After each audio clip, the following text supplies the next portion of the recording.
Hello and welcome everybody. Today I've got something a little bit different, and because I'm going to be looking at the very first proper vintage fragrances that I have ever tried and got my hands on. So this is Luciano Pavarotti, the scent by the opera singer.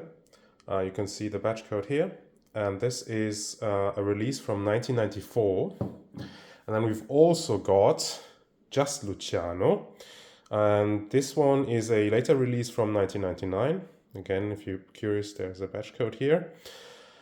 And yeah, I bought these scents due to a because they came highly recommended by our friend Rich Mitch. And yeah, he's a big fan of this one in particular. He actually does not like Luciano. So let's give this one a quick spray on blotter and see what my first impressions are. Because of course, there's no way I could test these in a shop since they are no longer being produced. So this had to be a blind buy. But surprisingly, they were not that expensive. All right, so and you can see they're partial bottles. So this one's mostly full. This one has still got 100 ml probably in it. It was 125. This is a 75. Let's see what I get from Luciano Pavarotti, the Eau de Toilette from 1994. It's very aromatic and it's actually very fresh and clean in the opening as well. I'm getting a good amount of sweetness. So this is some sweet citruses, maybe some mandarin oranges, maybe some, of course, probably some bergamot. There's some soapy aromatics coming through immediately. This seems like a very, very happy fragrance. And it smells vintage in like a soapy aftershavey type of way. But it doesn't really feel too mature. You know, there's something playful about it. Has something almost like a cooling effect, very lightly camphoraceous, lightly minty, although I don't know if I'm smelling mint. Yeah, it's just incredibly aromatic,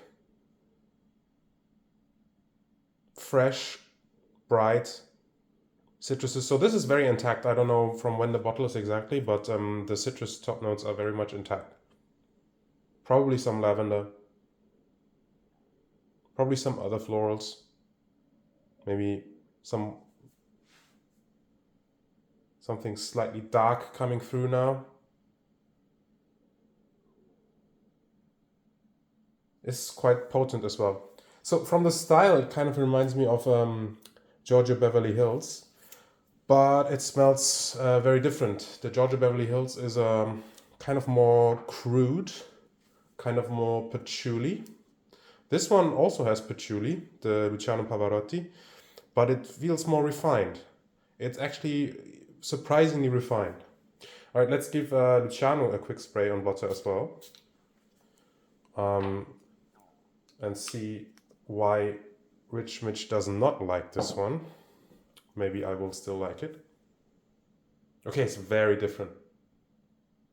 Day and night difference. So the thing that they share is that this also has citruses, but it's a lot less soapy, a lot less green, and also less sweet. I'm gonna go back and forth. Yeah, it just doesn't seem quite as smooth. Yeah, quite as velvety. And this, I don't know why, this came out 5 years later, but to me this feels more mature. This feels kind of colder. Not like a big bright smile like the EDT, this one, the Luciano Pavarotti smells like. But also less patchouli heavy. Yeah, this is kind of extremely dry, violety. The sweetness comes from violet here. Even the citruses are less juicy, but it's still fresh. So both of these all year around scents, no worries. Um, yeah, I don't even know if the Luciano smells more modern, even though it's 5 years younger. Maybe slightly, but it has this. It has a sort of DNA that I find. I noticed this kind of reminds me of a Calvin Klein fragrance. Which one? Oh yeah, it kind of reminds me of Eternity for Men, but the vintage one, not the new one. I don't know if it's like some sort of musks that they use in both of them. Yeah. All right. While they're drying down, I'm going to be looking at the official notes now on Parfumo. So, Luciano Pavarotti, the 1994 one. The top has bergamot, ivy, neroli, pettigrain, Sicilian lemon, um, vervein, vervain, cedar in the heart notes with geranium, patchouli, clove, iris, and damask rose. And in the base notes, it has honey, opoponax, tonka bean, amber, oak moss, Russian leather, vanilla, and I've not heard of this, Liatris spicata. Probably something woody aromatic.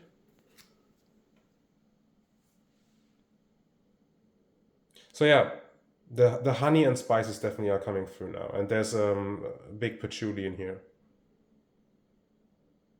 This is quite sweet, but not in a overly thick way.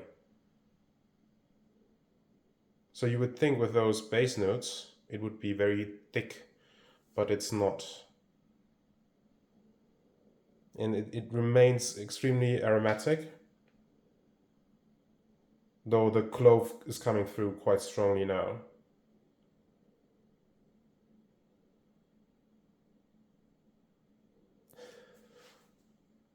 So there's no lavender listed, which is surprising, because I was genuinely thinking that the top notes had some lavender.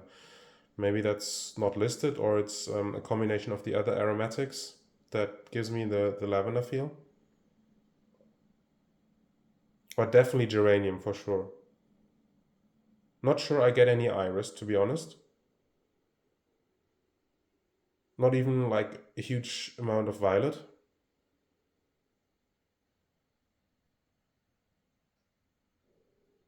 So yeah, this has this kind of Georgia Beverly Hills feel, but it's just like I said, way more refined, more complex. It, all of the natural ingredients, especially like the citruses and the patchouli and the tonka, um, they smell higher quality. Also the spices. So the spices in Georgia, at least. So I don't have a vintage formulation in Georgia Beverly Hills. I should mention, but at least in the modern formula, there's a sort of scratchiness about it. So I don't dislike it, especially for the price. But this just smells leagues above. All right, let's get into the official notes of Luciano. So this one has listed lavender, rosemary, bergamot, lemon, orange, tangerine, tarragon, and galbanum in the top notes.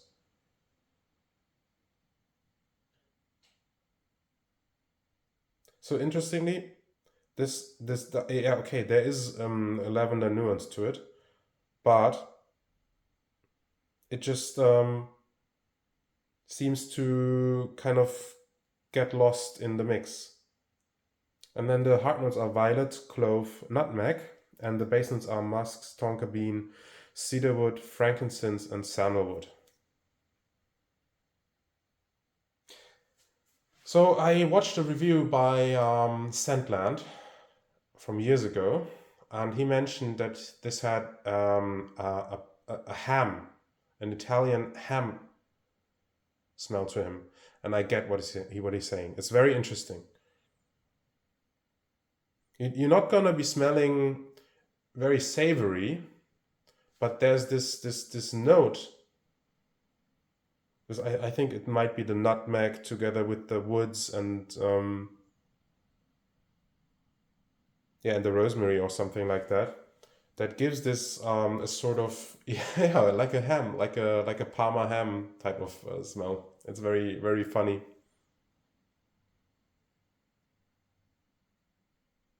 This is very cold. So while while I got something fresh and green and camphoraceous from Luciano Pavarotti, the 1994, Luciano Pavarotti smells brighter. It smells warmer, and it's not as dry. And just Luciano, it's very very cold. It has a sort of yeah, detergenty feel now coming through as well. So both of these lean very clean. So you see honey listed in both the 1994 Luciano Pavarotti and Giorgio Beverly Hills, but both of those smell very soapy. It's probably the geranium and the citruses that's giving me that feel, and maybe some lavender. I don't know actually if they use any.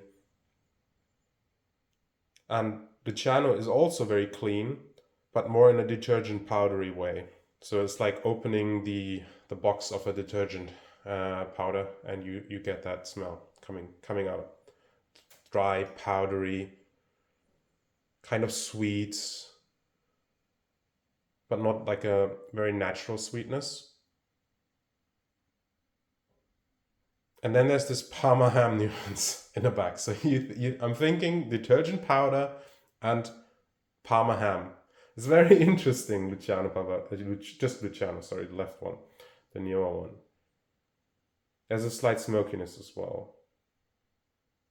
I wish I got more of the galbanum in the top notes. I don't remember much of the galbanum, and galbanum, at least depending on the form you use, can go rather quickly. Okay, let's get to a conclusion. First of all, the 1994 one, what I like about this is that it gives me the feeling, at least, you know, the feeling of like a late 80s fragrance, but it's done in, to my nose, very high quality, very, very well made, smooth way. And it's a very happy, bright fragrance. The citruses in the top notes, at least of the bottle that I have, beautifully preserved, and very very very invigorating. And I can't speak much to the dry down. By the way, the 1994 one was perfumed by David Appel, if you're curious. And yeah, there's a resonance quality coming through, and it's just so nicely judged. It's so smooth. The sweetness is like just to the point where it would get too much, but it doesn't cross it. And it's balanced by the oak moss and patchouli and the aromatics and spices. And the spices aren't like dusty and cheap smelling. I hate an overdose of cheap cloves. It can ruin a fragrance. This doesn't do that. So yeah, that's kind of what I'm feeling about Pavarotti, the 1994 one. And now to the 1999 one, conclusion.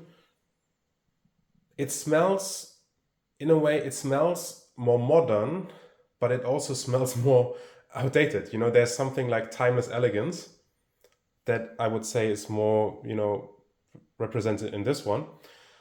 This, it is nice, right? I don't dislike it, but it just smells, it smells like something that was there in the early 2000s, right? And that ran for like a couple of years, maybe up to 2005, 2008.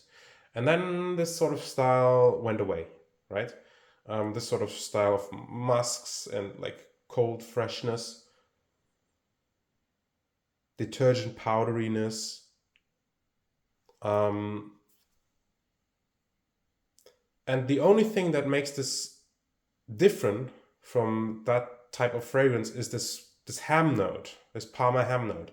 And like I said, you're not gonna be like, if you wear this, nobody's gonna think, well, this guy just came out of a butcher shop. But it is there, at least on blotter, and it makes this sort of different, maybe more Italian in a way. But I'll have to wear these. So far, I'm in agreement with Mitch in the sense that the 1994 one is the better fragrance, but I don't hate the 1999 one. And also, these ones are very much easier to get and cheaper. And this one is, you can still get it, especially in Europe, but it's gonna be a little bit more pricey, and the bottles are a little bit more scarce. Okay, that was very interesting for me because I have some fragrances that have been around for a while and that smell vintage in that way, but I've not actually owned any real vintage fragrances. So these are my first, especially this one is probably the older one. And I find this is a very interesting thing to explore. So I don't see myself wearing these a ton, right? It's just, well, at least at the moment, it's just something I have to get used to.